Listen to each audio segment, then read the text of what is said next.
टिफिनसाठी किंवा घरी त्याच त्याच भाज्या खाऊन बोर झाला असाल तर ही बनवा हॉटेलपेक्षा भारी चव असणारी चना पालकची भाजी। रात्रभर भिजवलेले चणे मीठ घालून आपल्याला शिजवून घ्यायचे आहेत। पालकमध्ये थोडंसं पाणी घालून पालक शिजवून घ्यायचा आहे। त्यानंतर पालक, मिरची, दही यांची एक पेस्ट तयार करून घ्यायची आहे।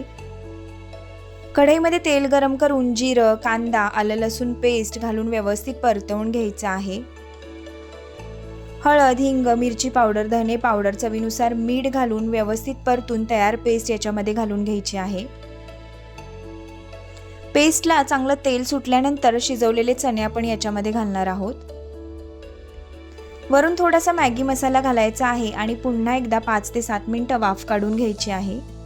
अगदी बेसिक मसाल्यांमध्ये इकडे आपली चमचमीत चना पालकची भाजी तयार झालेली आहे। व्हिडिओ आवडला असेल तर लाईक नक्की करा। भेटूया नेक्स्ट व्हिडिओमध्ये। Bye bye.